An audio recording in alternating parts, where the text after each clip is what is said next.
Hi there, everyone, and welcome to The Daily Gardener, a podcast about gardening, botanical history, and literature. I'm your host, Jennifer Ebling, and today is September 27th. Today in botanical history, we'll celebrate a Spanish botanist, a Swiss poet and diarist, and an American industrialist.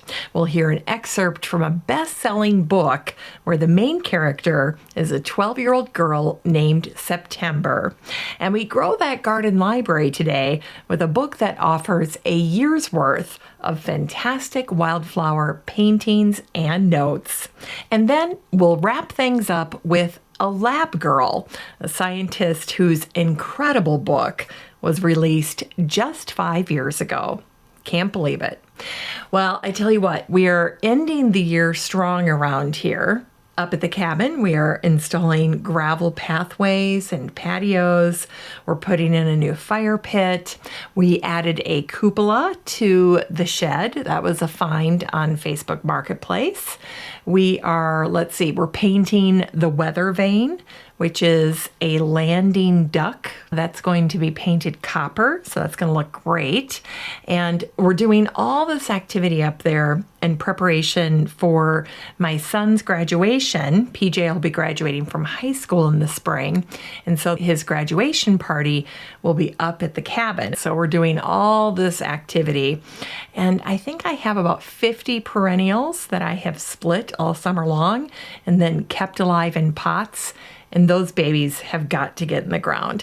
So that's what I've been working on, is putting all that together. I think PJ and I were out in the garden, I want to say something like 8 or 9 hours yesterday, moving big rocks, really big boulders. Ooh, that is exhausting work. But, we got it down to a science. We started using some pretty simple tools that really helped us when we were placing these big boulders. So one of the things we used, of course, is a mallet. They're great for tapping things into place, but they're also really great for pummeling the sand below the boulder, which a lot of times after we've dug, that needs just a little bit of shaping. And so I'd kind of dig the hole, and then PJ would come along with the mallet and then pound it into the shape that we needed for the boulder so that it would sit nicely and not tip. Now, since a lot of these big boulders were being used on the perimeters of beds or to edge stairs, it was really important to make sure that they weren't tippy. And every time I'm placing them, I'm imagining a little kid that wants to come along and step on them. And so I want to make extra sure that they don't roll around and that they don't tip so that somebody doesn't get hurt down the road. The other thing that I keep in the back of my mind is to watch out for edges.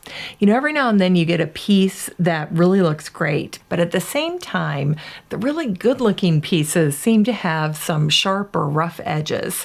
So I had to keep that in mind as well as I was placing them on the path, just to make sure that my future self didn't stub my toe on that, or worse, I fall and then that's the part of the rock that I hit. I could just see that happening. So anyway, that's what we were doing this weekend. You can probably hear it in my voice that I'm a little bit tired because I'm recording this late at night. We didn't get back to the house until late, and then it's just been a flurry of activity. Once we get back from the cabin, it's always a little bit crazy, especially on a Sunday night now that the kids are back in school. But it's all good. It's all good. Well, hey, before I forget, I want to make sure that I share a couple of recipes with you. They're perfect for fall. It's that time of year. The first one is Ina Garten's roasted tomato basil soup. This is my favorite tomato soup recipe. It's the recipe I use with all of the tomatoes that I harvest from my garden. It's that time of year when I'm roasting tomatoes like a crazy lady just so I can make this soup because it's my absolute favorite. And I make it in batches and then I freeze it, and it's a great soup to have on hand.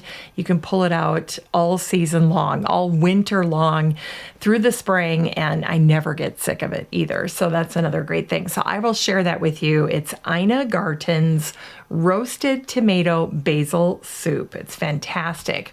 The other recipe that I really love is P. Allen Smith's apple crumble. fantastic. It's got all of the usual suspects: rolled oats, brown sugar, cinnamon, allspice. Yum, and it looks so pretty. It's unbelievable. There's a little video that he includes with this recipe, and I'm getting to like that more and more as I have my little Google Home, the little video Google device in my kitchen where I can actually watch recipes while I'm in there. And so I like that he included this little video of it. Of course, the wonderful thing about it is the crumble topping. So yay for that. But this one I've already made twice this fall. Can't get enough of it. Can't keep it around with the boys, of course, coming home hungry from high school. I've been getting 1 bag of Honeycrisp apples every single week from the grocery store. So it's definitely apple season around here.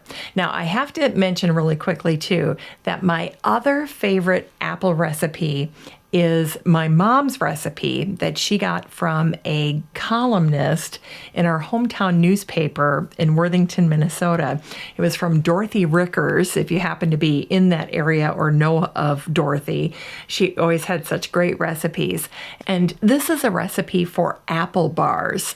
And what makes these apple bars so fantastic is the really easy to make crust on the bottom, and then basically it's P. Allen Smith on top. But that's kind of how it is with these apple recipes. It reminds me a little bit of rhubarb recipes because they're all kind of a variation of the same basic ingredients if you love rhubarb, and it's kind of the same thing with apple in the fall. So there you go. But I will post these in the Facebook group for the show. So if you're listening to all of this and you're starting to get hungry, join the club, but don't worry about tracking it down. I'll stick it all in the Facebook group. You'll be able to catch it all there. So I will include a link to Ina Garten's tomato basil soup. Fantastic. I will include the P. Allen Smith recipe, and I'll throw in my mom's apple bar recipe, courtesy of Dorothy Rickers. So there you go. All right, it's time for today's curated news.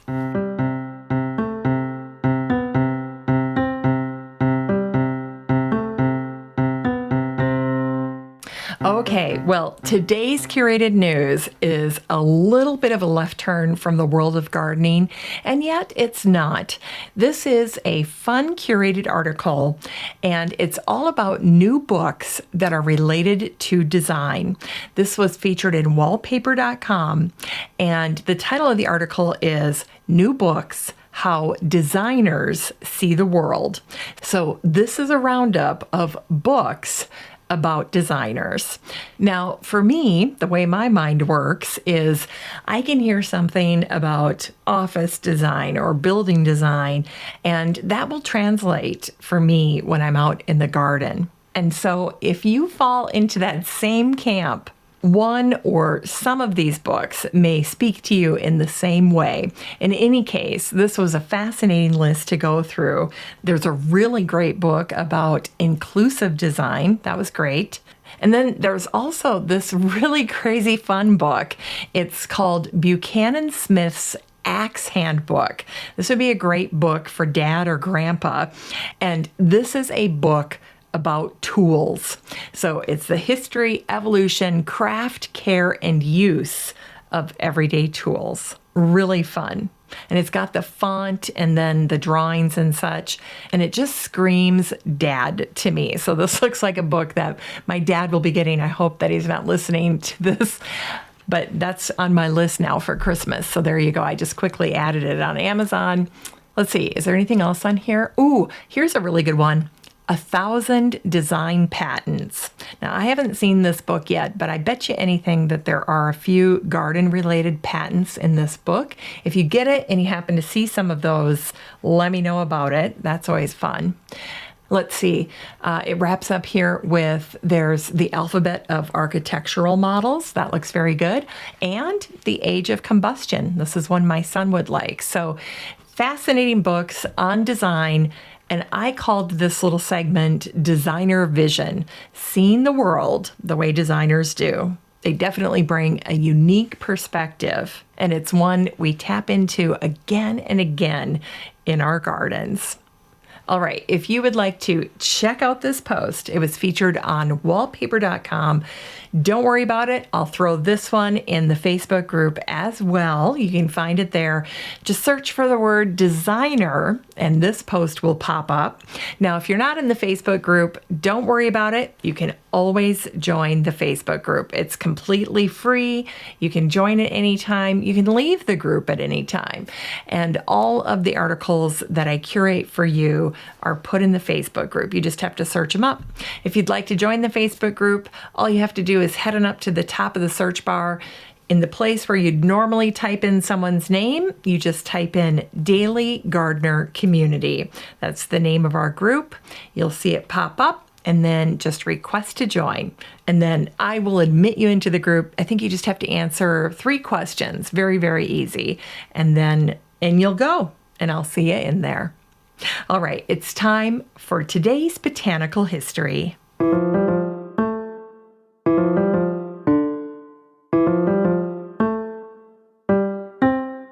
Here's botanical history for today, September 27th. Today, we celebrate the heavenly birthday of Simón de Rojas Clemente, who was born on this day, September 27th, in 1777. Simón was a Spanish botanist, intellectual, politician, and spy. And he's regarded as the father of European ampelography, which is the identification and classification of grapevines. What a great job title. Well, today there's a statue of Simón that overlooks the Royal Botanic Garden in Madrid. And I've seen pictures of this on social media, especially when various flowers are in bloom around the statue, and it really looks beautiful. So if you happen to be making a trip to the Royal Botanic Garden there, see if you can find the statue of Simón. Now, way back in the early 1800s, Simón was teaching Arabic, and one of his students was named Domingo Badia Leblick, and he invited Simón on an extensive trip through Africa, from the Atlas Mountains all the way to the Nile River. Now, Domingo was anticipating that they might meet with some resistance from locals that had happened to other explorers who'd attempted various expeditions through the area. And so Domingo and Simón disguised themselves as Muslims, and they even changed their names. And Simón became Mohammed bin Ali. And at some point after joining the expedition, Simón learned that there was an underlying reason for the trip. It was actually the main reason for the trip, and it was to spy on North Africa for Manuel Godoy, who was the first Secretary of State for Spain. Now, following this trip, Simón would go on to explore Andalusia before ultimately returning to Madrid, where he served as the director of the Royal Botanic Garden Library. And this is also when his ampelography work kicked in.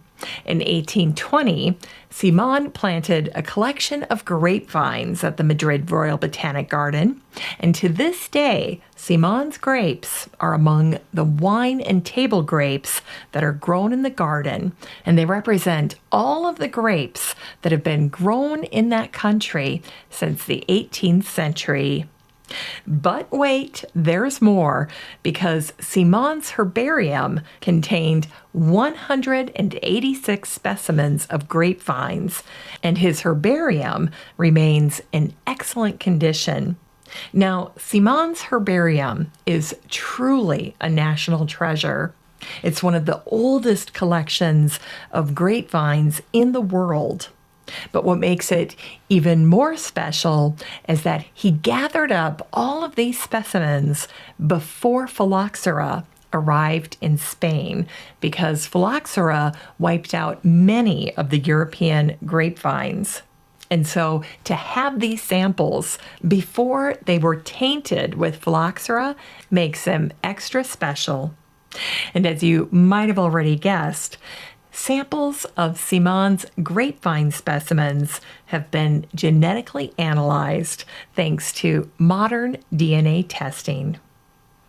And today is the birthday of Henri Frederic Amiel. He was a Swiss philosopher and poet, and he was born on this day in 1821.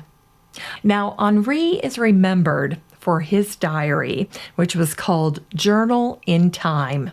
He kept it from 1847 until 22 days before he died in 1881.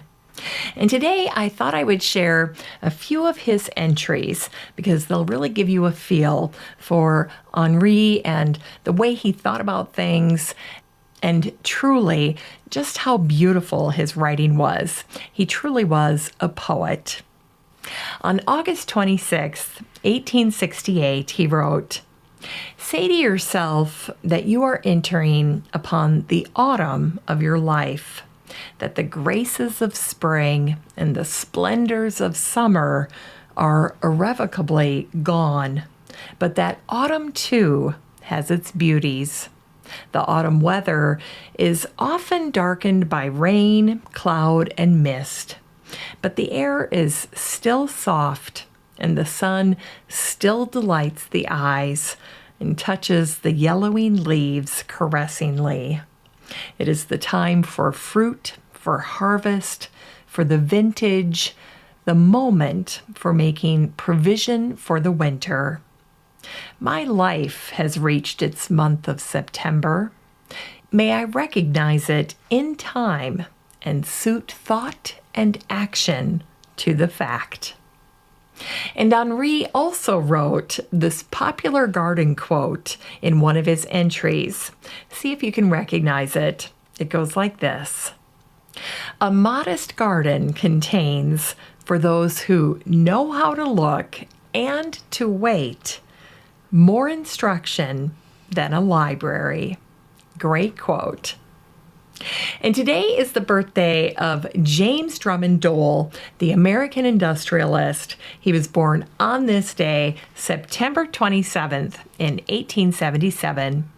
Known as the Pineapple King, he founded the pineapple industry in Hawaii. His Hawaiian Pineapple Company, or HAPCO as it was known, later became the Dole Food Company. In 1899, James made his way to Hawaii after graduating from Harvard. After realizing that the native Kona pineapple could not be grown commercially, he started growing a Florida variety, a non-native, known as Smooth Cayenne, on 60 acres. The local newspapers scoffed at his idea, but James persisted, and he hired help to create a machine that could process 100 pineapples every minute. He also, incidentally, aggressively marketed the pineapple in mainland America. Within 20 years, his gamble paid off, and Hawaiian pineapples dominated the market. And in the first half of the 20th century, the popularity of the pineapple upside-down cake further helped the pineapple become mainstream. Now, in terms of their makeup, pineapples contain an enzymatic protein called bromelain. It's a chemical that prevents gelatin from setting, among many other things. It's also an anti-inflammatory. But once a pineapple is heated for canning, the bromelain is destroyed. And that's how canned pineapple can be used successfully with Jell-O. Little known fact. Now, would you care to guess just how much of the world's pineapple is grown in Hawaii? Well, the answer would be a surprising 0.13. That's right, just 0.13 of the world's pineapple is grown in Hawaii. Aloha. It's time for today's Unearthed Words.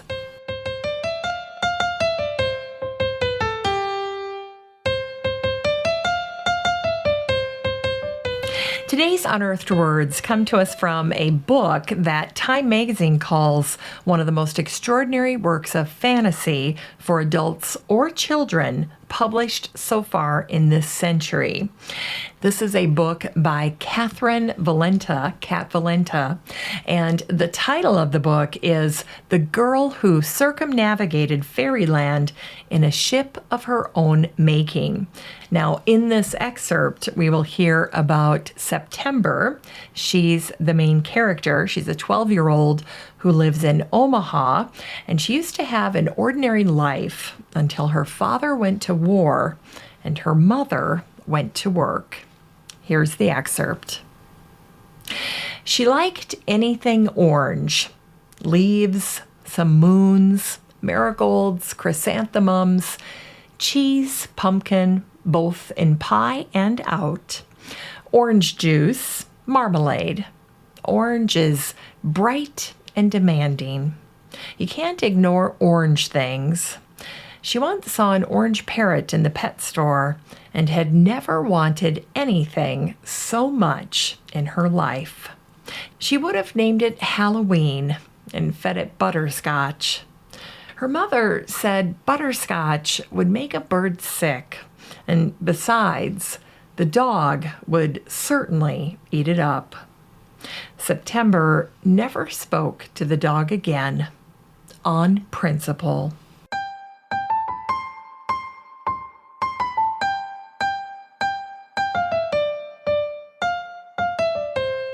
It's time to grow that garden library with today's book, Wildflowers of Britain by Margaret Erskine Wilson.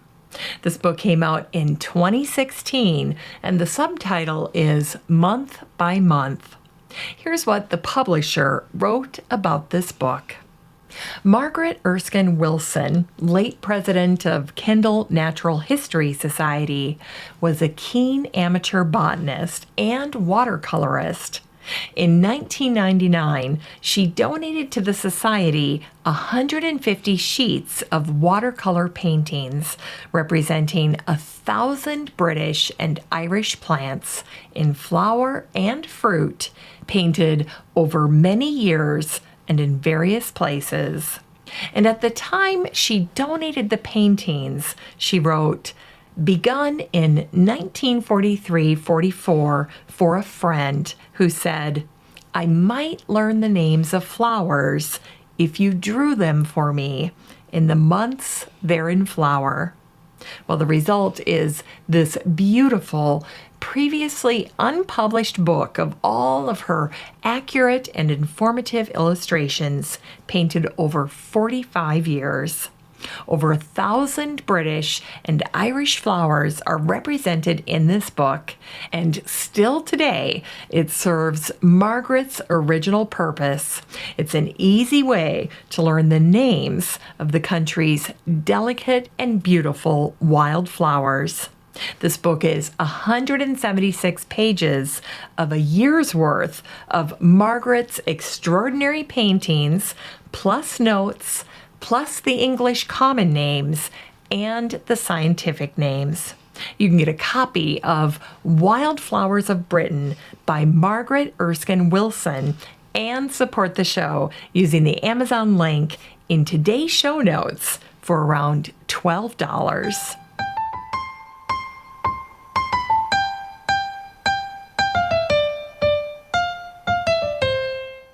Finally, here's something sweet to revive the little botanic spark in your heart.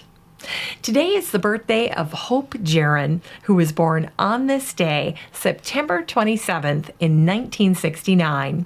Hope is an American geochemist and geobiologist, and in her work at the University of Oslo in Norway, she analyzes fossil forests dating way back to the Eocene. And it's hard to believe, but it's been 5 years since her popular book, Lab Girl, debuted. It was part memoir and part ode to nature. And I thought I would share one of my favorite quotes from Lab Girl with you today to end the show. Here we go. There are botany textbooks that contain pages and pages of growth curves, but it's always the lazy S-shaped ones that confuse my students the most. Why would a plant decrease in mass just when it's nearing its plateau of maximum productivity?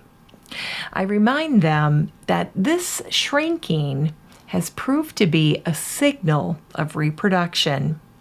As the green plants reach maturity, some of their nutrients are pulled back and repurposed toward flowers and seeds. Production of the new generation comes at a significant cost to the parent, and you can see it in a cornfield, even from a great distance. Yes, you can. Happy birthday, Hope Jaron, and thanks for listening to The Daily Gardener. And remember, for a happy, healthy life, garden every day. The Daily Gardener is produced in lovely Maple Grove and Wyoming, Minnesota. If you want to read today's show notes, just head on over to thedailygardener.org. And while you're there, be sure to sign up for my free Friday newsletter. And don't forget that you have a standing invitation to join the free Facebook group for listeners of the show. Just search for Daily Gardener Community the next time you're on Facebook and request to join. Last but not least, you can always get in touch by emailing me at jennifer@thedailygardener.org.